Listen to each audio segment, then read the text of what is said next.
Benjamin Franklin, inventor, diplomat, writer, and a huge influence on American history.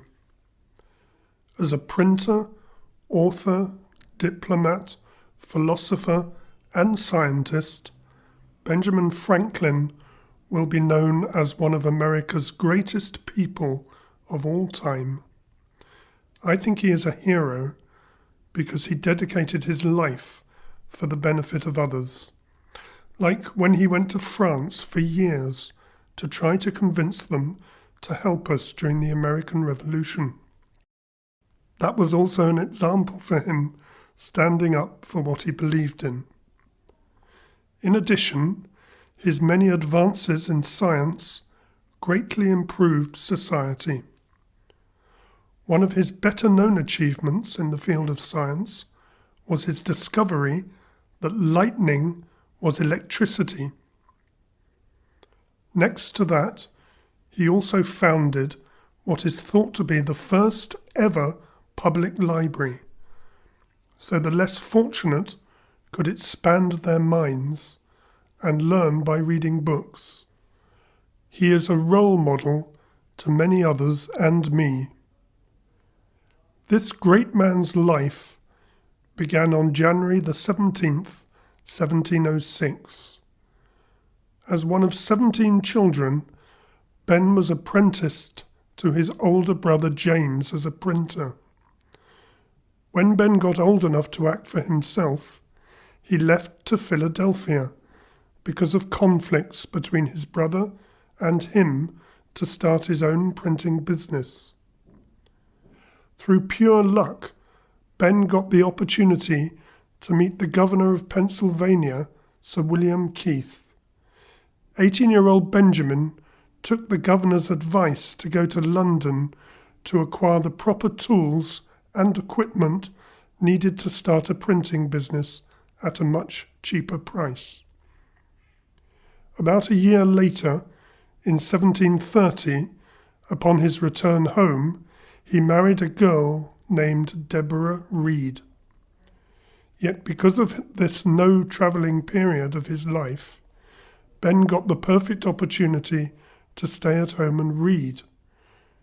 Ben got so involved with reading that he organised the construction of the first ever public library in 1731.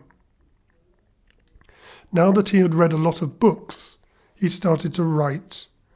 He wrote books on philosophy and even a very funny book called Poor Richard's Almanac, which turned out to be a bestseller back then.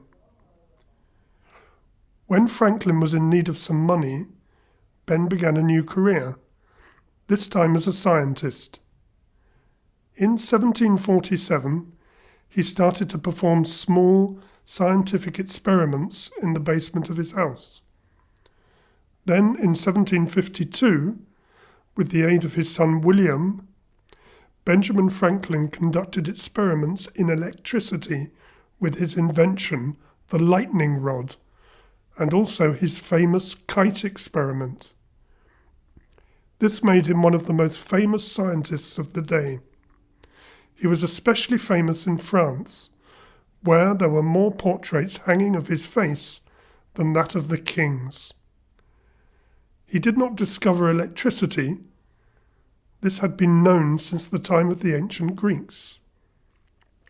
However, his kite experiment and invention of the lightning rod laid the groundwork for the great inventions in electricity in the next century. Though he was well known for that great discovery, he also invented other things, such as the step ladder, swim fins, bifocal glasses, and the instrument we call the harmonica. With the beginning of the war in 1775, Benjamin was sent on a mission to Canada to plead for their aid in the war against Britain. Upon his return from the failed mission, he was chosen as one of 5 men to draft the Declaration of Independence.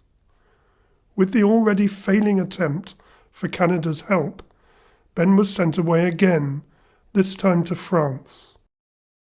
On February the 6th, 1778, he finally negotiated the Treaty of Commerce and Defence Alliance with King Louis XVI. Now we note that day and event as the turning point of the American Revolution. Hurrah! The colonists shouted as they gained their independence and freedom on September the 3rd, 1783. Ben Franklin was one of few to actually sign the Treaty of Paris, claiming us as a free nation. Now, since the war was over, Ben left France, and in 1785 he returned to his home once again in Philadelphia. On April the 17th, 1790, Benjamin Franklin died. His last act on the Pennsylvania Assembly was to sign a petition to the National Congress urging the abolition of slavery. He dedicated his last couple of years trying to eliminate slavery in our country. Though being a printer, author, diplomat, philosopher, and scientist were a large part of Ben's life, I will forever see him as more than that. He never actually fought in a battle with a gun, but he fought for our country in its time of need.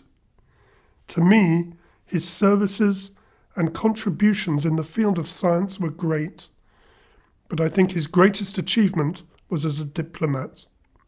His wisdom, tolerance, and intelligence helped create our government, which our great country would not be complete without.